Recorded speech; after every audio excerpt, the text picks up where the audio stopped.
നമസ്കാരം. ആത്മീയ ദൃഷ്ടി പതിഞ്ഞവരിൽ ഉണ്ടാകുന്ന 8 അടയാളങ്ങൾ എന്തെല്ലാമാണെന്ന് നോക്കാം. പ്രപഞ്ചശക്തിയുടെ കണ്ണ് പതിഞ്ഞിരിക്കുന്ന ആളുകളുടെ ലക്ഷണങ്ങൾ നമ്മുടെ ഈ ചാനൽ കാണുന്ന എല്ലാവർക്കും ആത്മീയ ദൃഷ്ടി ഉള്ളതുകൊണ്ട് തന്നെയാണ് മുന്നോട്ടുള്ള വീഡിയോകൾ നിങ്ങൾ കാണുന്നത് തന്നെ. ഇതിനെക്കുറിച്ച് കൂടുതൽ അറിയുവാനും ഗ്രഹിക്കുവാനുമാണ് നമ്മൾ ഇങ്ങനെയുള്ള കാര്യങ്ങൾ അറിഞ്ഞിരിക്കുന്നത്. എന്നാൽ ഇതൊക്കെ തന്നെയാണോ കാരണങ്ങൾ എന്ന് നമുക്ക് മനസ്സിലാക്കാം. ഏറ്റവും കൂടുതൽ ചിന്താശക്തിയുള്ളത് മനുഷ്യന് മാത്രമാണ്. അതുകൊണ്ട് തന്നെയാണ് ഇപ്പോൾ ഈ ലോകത്തിൽ എല്ലാ പുതിയ കാര്യങ്ങളും നടക്കുന്നത്. ഓരോരോ വളർച്ചയിലും അതാത് സമയത്ത് ഓരോ പടി കടന്നു വരുന്നവർക്കാണ് ആദ്യത്തെ കഴിവുള്ളത്. അടുത്ത കുറച്ച് ആളുകൾ എന്ന് പറയുന്നത് ഇവർ ഒറ്റയ്ക്ക് സഞ്ചരിക്കുന്നവർ ആയിരിക്കും. ഒരുപാട് കൂട്ടുകാരും വീട്ടുകാരും ഉണ്ടെങ്കിൽ പോലും ഇവർ എല്ലാത്തിൽ നിന്നും വ്യത്യസ്തരായിരിക്കും.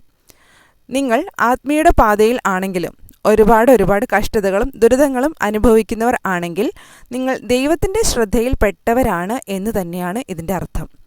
എന്നാൽ ഈ ഏറ്റക്കുറച്ചിലുകൾ എല്ലാ ജീവജാലങ്ങൾക്കും ഒരുപോലെ ഉള്ളത് തന്നെയാണ്. അതുകൊണ്ട് തന്നെ നിങ്ങൾക്ക് ഇതുപോലത്തെ പ്രശ്നങ്ങൾ നേരിടേണ്ടി വരുമ്പോൾ ദൈവത്തിൽ നിന്ന് അകന്നു പോകാതിരിക്കുക. ദൈവങ്ങൾക്ക് പോലും പ്രശ്നങ്ങൾ നേരിടേണ്ടി വന്നിട്ടുള്ള സമയങ്ങളുണ്ട്. ഇത്രയും ആത്മീയ പാതയിൽ ആയിട്ടും മറ്റുള്ളവർ നിങ്ങളെ മനസ്സിലാക്കാതെ പോകുന്നതും നിങ്ങൾക്ക് വിഷമം തോന്നുന്നതുമായിട്ടുള്ള കാര്യങ്ങൾ തന്നെയാണ്. ഇതും ഒരു കാരണമാണ്. ആത്മീയ ദൃഷ്ടി പതിഞ്ഞിട്ടുള്ളവർക്ക് ഒരുപാട് പ്രശ്നങ്ങൾ അഭിമുഖീകരിക്കേണ്ടി വന്നേക്കാം. നിങ്ങൾ ചുറ്റുമുള്ളവരെ നിങ്ങളുടെ ആത്മീയതയ്ക്ക് ഭംഗം വരുത്താതിരിക്കാൻ അവരെ സന്തോഷിപ്പിച്ചിരുത്തുകയും തന്നെ ചെയ്യും. ഈ വ്യക്തികൾ പ്രപഞ്ചവുമായി ബന്ധപ്പെട്ടിരിക്കും. പ്രപഞ്ചത്തിൽ കാണുന്ന കൂടുതൽ സംഗതികളിൽ നിങ്ങൾക്ക് താല്പര്യം കൂടുതലായിരിക്കും. നിങ്ങൾ ഒരു ആരാധനാമൂർത്തിയെ ആരാധന ശൈലിയും ചിട്ടപ്പെടുത്തി ജീവിക്കുന്നവർ ആയിരിക്കും. ഈ ശക്തി തന്നെയാണ് നമ്മളെ സംരക്ഷിക്കുന്നത് എന്നൊരു വിശ്വാസം നിങ്ങളിൽ ഉണ്ടാകും. നിങ്ങളുടെ സംശയങ്ങൾക്ക് കൃത്യമായി മറുപടി കിട്ടുന്നതിന് വേണ്ടി തൻ്റെ ആശയങ്ങൾക്ക് എവിടെ നിന്ന് മറുപടി കിട്ടും എന്നത് അന്വേഷിച്ച് നടക്കുന്നവരുമായിരിക്കും.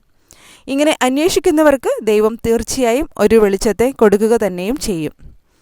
ഇതെല്ലാം ആത്മീയ ദൃഷ്ടി പതിഞ്ഞിട്ടുള്ള പൊതുവായിട്ടുള്ള ആളുകളുടെ കാര്യങ്ങൾ തന്നെയാണ് ഈ പറഞ്ഞിട്ടുള്ളത്.